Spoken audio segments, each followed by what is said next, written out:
So I wanted to add on, especially the part about my diagnosis, because I don't want anybody misquoting me or feeling like I'm saying my depression is better.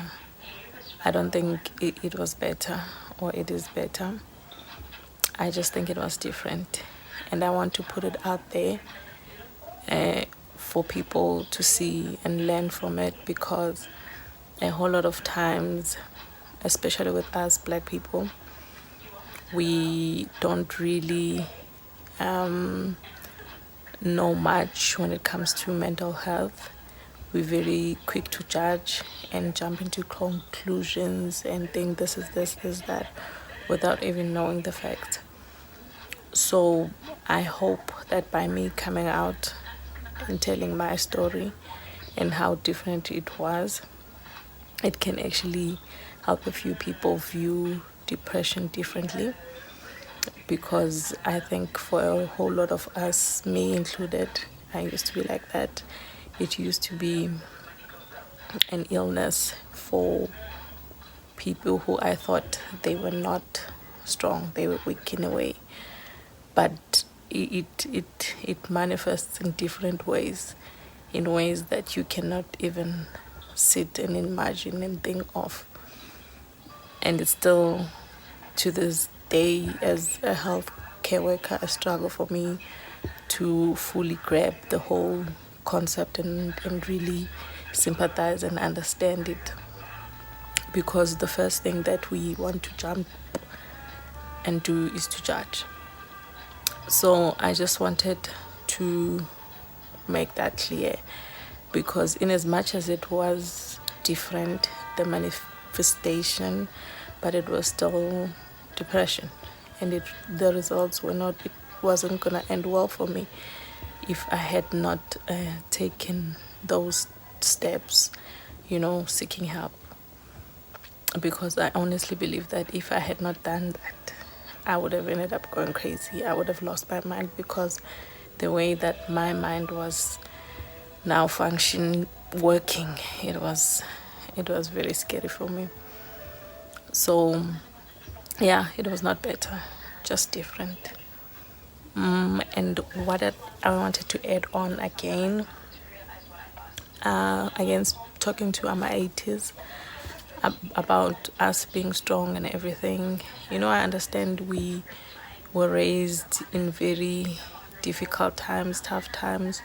Mostly our parents were concentrating on meeting our basic needs, taking care of us, making sure we're well fed, we go to school, we have uniform and things like that.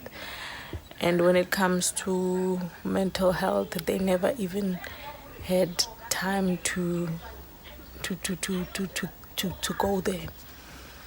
And nowadays, when it comes to our children, I want us to look at it this way.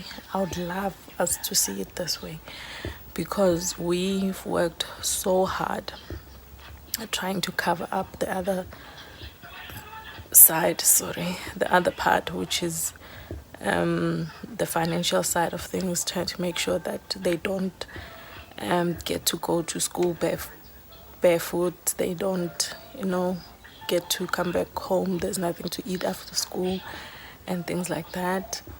So we really, really had to work hard and hustle, still have to make sure that those needs are covered up. I think it's up to the point that they actually comfortable, not ungrateful, because we like using that term, yoguti. You have everything. You have these gadgets I never had. You can go and see your friends whenever you like. I never shout and scream at you and things like that. What do you mean you are depressed? Life for you is much easier. It seems like that. I mean, it is easier in a way financially. And I think the way we can look at it is that it is so much easier. We've made it so much more comfortable for them, up to the point and that they can actually attend to the emotional side of things, which is something we never got a chance to experience at Tina. So it is not such a bad thing that they are undergoing these situations now. Unlike me sitting here at the age of 39, still learning and trying to figure these things out. Whereas if I had the chance and or the opportunity to attend to the emotional side of things earlier on in life, I honestly believe that my life would have been so much better in all spheres, like long time ago. So if we can do that for them, why not? Because we are the parent at the end of the day. We've covered up the basic needs. Let's attend to the emotional side of things. And while we do that for them, we do that for ourselves. And together, we can parent and reparent ourselves and grow. And it will be a beautiful thing for all of us. It is not a bad situation at all. It just depends on how you look at it. And I'm not trying to shame anybody. I'm not trying to blame anybody. I'm just putting it out there that it is what it is. Oh, and also before I forget, one more thing to add on. I did say I was very fortunate to have the type of a doctor that I have. I'm very lucky to have her in my life, and also not only because she instilled in me that I needed to be in therapy. She also informed me that the medication that she was giving me is not supposed to be taken forever. It's not a permanent solution. And she did explain to me that somehow, I'm not a psychiatrist or anything like that, or a doctor, but she did tell me there's a hormone that my brain is no longer secreting to help me deal with this type of situations. So basically what the medication was going to do was to help my brain, release the hormone. But at some point, my brain should pick up and be able to join the party and do this on its own. So we had a goal to work towards. And she always informed me, most of the time when I came years later, back for renewal of my prescription, she would ask me, when are we winning you off? So I was working towards that goal of knowing one day that I can actually cope without having to take the medication, because at some point it's a natural thing that the brain that in one day should do. So the medication will just help remind it to do it. So yeah, at some point I felt comfortable that I could handle stressful situations and things like that much better than before the medication, and I stopped at some point, and I've been coping well. My brain will never be 100% the way it was before, and I've learned to work with that, and I'm okay, but I am better than before I started. And the one other thing I wanted to talk about was and the survival mode that I believe I've been my whole life. So funny story, after my second baby, I didn't gain a lot of weight when I was pregnant, even after, but I don't know whether I felt so fulfilled or just the whole situation of having a child. Now I was at a better stage in my life. I was older, I was working, I had support, and so I think I there was a lot of joy that came with it, a lot of relaxation. I don't know if I can call it that. So what happened is I started experiencing something different with the way that I was enjoying food. Now I ate my whole life. And I grew up a skinny person. I would eat, I would do all those things. I had to work really hard to gain some weight at some point in my life because I was tired of being skinny.